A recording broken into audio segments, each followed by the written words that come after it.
नवरात्र पर योगी मंत्रिमंडल विस्तार की अटकलों के बीच मंगलवार को सीएम योगी आदित्यनाथ की अध्यक्षता में कैबिनेट की मीटिंग बुलाई गई, जिसमें करीब 19 प्रस्तावों को कैबिनेट की हरी झंडी मिल गई। इस मीटिंग में वैसे तो कई अहम फैसले लिए गए, लेकिन इनमें सबसे ज्यादा चर्चा जिसकी रही वो राज्य के सरकारी अस्पतालों में काम कर रहे डॉक्टरों की है, जिनके रिटायरमेंट को लेकर कैबिनेट ने बड़ा फैसला लिया। साल भर से मशक्कत कर रहे डॉक्टर की मांग को कैबिनेट ने मंजूरी दे दी।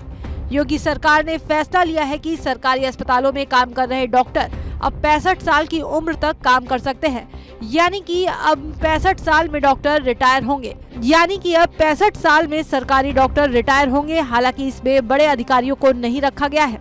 चुनाव को लेकर जनता के बीच में है। माननीय मोदी जी ने जिस ढंग से जनता का भरोसा जीता है, लगातार भारतीय जनता पार्टी का वोट फिर से बढ़ रहा है। सर, आपकी सरकार ने जिस तरीके से कार्रवाई प्रयागराज में की थी, लखनऊ में भी ईडब्ल्यूएस के मकान बनाए जाएंगे गरीब लोगों के लिए, मुख्तार अंसारी की जमीन पर। मंत्रिमंडल ने बहुत बड़ा निर्णय लिया है। जो हमारे चिकित्सक भाई बहन हैं, उनकी उम्र सीमा 62 से बढ़ाकर 65 कर दी गई है। अब वो 65 वर्ष के उपरांत ही रिटायर होंगे और उनको कोई हम प्रशासनिक पद पे नहीं रखेंगे, जिससे नीचे जो प्रमोशन वाले चिकित्सक हैं उनके हितों का भी पूरा ध्यान हम लोगों ने रखा है। इसके अलावा ऐतिहासिक और धार्मिक स्थलों के विकास के लिए वंदन योजना को कैबिनेट ने मंजूरी दे दी। योजना के तहत इन स्थलों पर लाइटिंग, पेयजल, टॉयलेट, साफ सफाई, लिंक रोड और बेंच सहित अन्य बुनियादी सुविधाएं विकसित की जाएंगी। योगी सरकार ने फैसला लिया है कि शाहजहांपुर में वरुण अर्जुन विश्वविद्यालय बनेगा।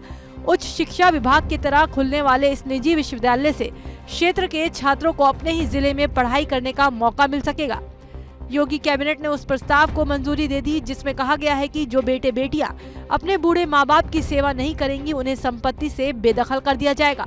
पावर ऑफ अटॉर्नी के आधार पर होने वाली मनमानी अब यूपी में नहीं चल पाएगी। सरकार ने इसके लिए स्टाम्प विभाग के प्रस्ताव को हरी झंडी दे दी, यानी कि पावर ऑफ अटॉर्नी के जरिए कोई भी बिल्डर या प्रॉपर्टी डीलर जमीन की खरीद फरोख्त नहीं कर पाएगा। ब्लड रिश्तों के अलावा पावर ऑफ अटॉर्नी बनाने में अब स्टाम्प लगेगा।